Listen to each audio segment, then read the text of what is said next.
Hello Technolovers! Kemampuan pasukan elit TNI tak perlu diragukan lagi. Ketangguhan mereka telah diakui dunia militer internasional. Sejumlah tentara asing dibuat kagum akan kehebatan tentara Indonesia.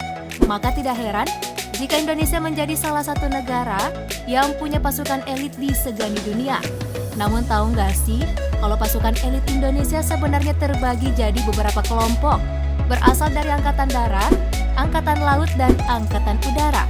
Nah, harus banget nih kalian mengetahui 9 pasukan elit TNI yang sangat mematikan.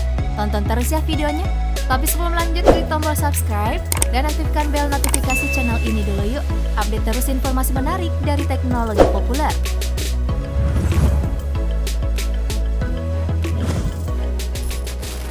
Kopaska.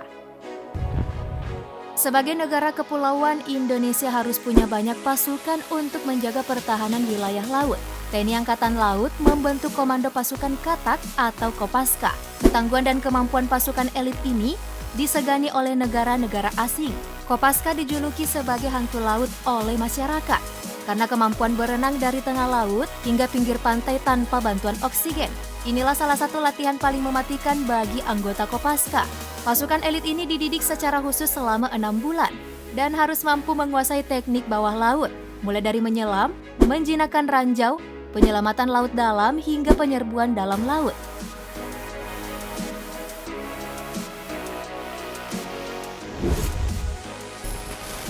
Denjaka. Nah, ini dia pasukan elit TNI Angkatan Laut. Datasemen Jalamangkara atau disingkat Denjaka ialah datasemen yang dikhususkan untuk satuan anti-teror yang beroperasi di aspek laut.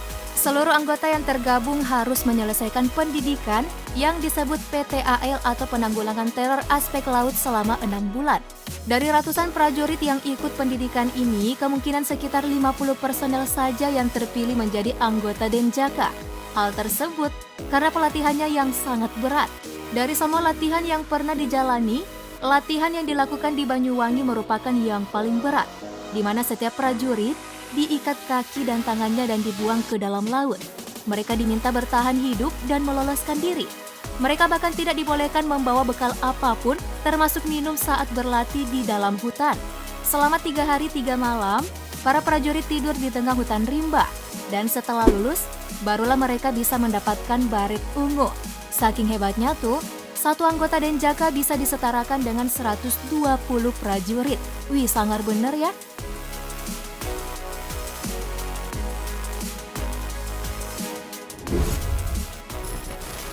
Yontai VIP. Masih dari aspek laut, Batalion Intai Amfibi atau Yontai VIP adalah satuan elit Korps Marinir yang beroperasi sebagai pasukan pengintaian amfibi dan pengintaian khusus. Sama seperti Denjaka, anggota Yontai VIP juga diseleksi ketat untuk memenuhi persyaratan berupa mental, fisik, kesehatan, dan telah berdinas aktif minimal 2 tahun. Karena akan menjaga pertahanan marinir, salah satu program latihan bagi siswa pendidikan Intai Amfibi, ya apalagi kalau bukan berenang. Tapi bukan berenang biasa ya, tangan dan kaki mereka harus terikat, lalu berenang sejauh 3 km. Nah, nantinya mereka yang akan diseleksi lagi sebagai prajurit terbaik untuk masuk dalam pasukan elit TNI Angkatan Laut, yaitu Denjaka.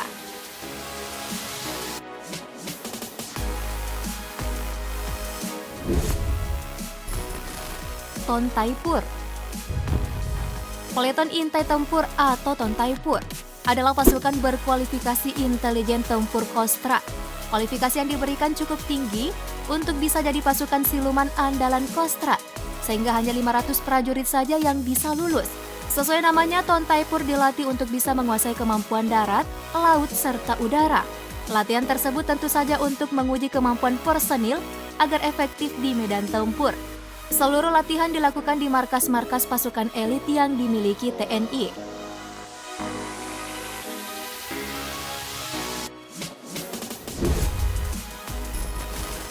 Kopassus. Kalian pasti familiar kan dengan nama pasukan elit ini? Komando Pasukan Khusus atau Kopassus merupakan bagian dari komando utama tempur yang dimiliki oleh TNI Angkatan Darat. Pasukan ini memiliki kemampuan khusus seperti bergerak cepat di setiap medan, menembak dengan tepat, pengintaian, dan anti-teror. Di sepanjang perjalanan sejarah yang diukir Kopassus, tercatat mereka berhasil mengukuhkan keberadaannya sebagai pasukan khusus yang mampu menangani tugas-tugas berat. Nah, beberapa operasi yang pernah dilakukan oleh Kopassus antara lain Operasi Trikora, Operasi Dwikora, penumpasan G30 SPKI hingga Pepera di Irian Barat. Masih banyak lagi operasi berat lainnya yang sudah ditangani Kopassus. Meskipun dikenal luas di kancah internasional, bahkan sering melakukan pelatihan khusus bersama negara lain. Namun, ada banyak kegiatan mereka yang dirahasiakan, karena misi dan tugas operasi yang mereka jalankan pun bersifat rahasia.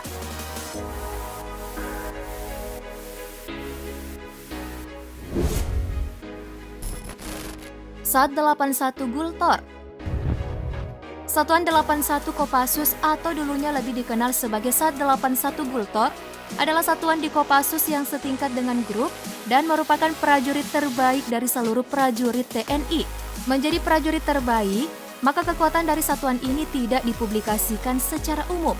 Tidak seperti satuan lainnya yang kegiatannya diekspos hingga bisa diketahui publik. Satuan ini justru merahasiakan jumlah personil mereka maupun jenis persenjataan apa yang mereka miliki.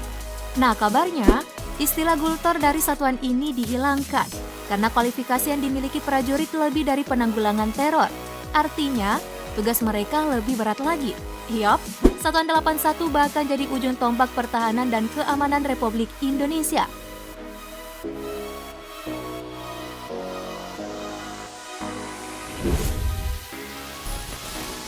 Batalion Raider. Batalion Raider adalah salah satu batalion pasukan elit infanteri Tentara Nasional Indonesia. Sebagai kekuatan penindak, kekuatan pasukan ini diklaim satu batalion Raider setara 3 kali lipat kekuatan satu batalion infanteri unit biasa di TNI Angkatan Darat. Nah, setiap batalion Raider terdiri atas 747 personil.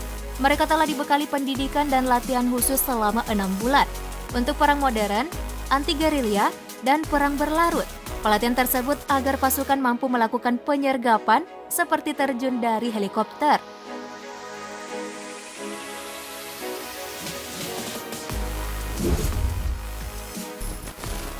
Sat Bravo 90. Satuan Bravo 90 bertugas melaksanakan operasi intelijen, melumpuhkan alutsista atau instalasi musuh dalam mendukung operasi udara dan penindakan teror bajak udara, serta operasi lain sesuai kebijakan Panglima TNI. Bravo 90 melengkapi personilnya dengan beragam kualifikasi khusus tempur lanjut.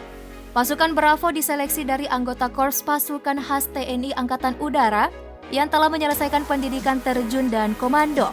Hanya mereka yang lulusan terbaik bisa bergabung dalam satuan ini.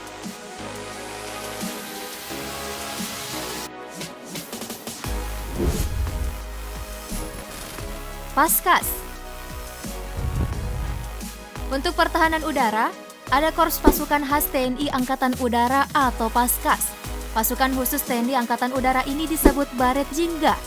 Setiap prajuritnya wajib memiliki kualifikasi para komando untuk dapat melaksanakan tugas secara profesional. Lalu ada tambahan kemampuan khusus sesuai spesialisasinya. Nah, Paskas sendiri mampu bertempur di hutan, gunung, rawa, hingga laut. Selain itu, Paskas memiliki kemampuan dalam menangani pembajakan udara, serta pembebasan sandera di dalam pesawat, pembebasan sandera di bus yang melaju kencang, kereta api hingga gedung perkantoran. Mereka diterjunkan untuk bisa menyusup ke wilayah musuh dan mengumpulkan data intelijen.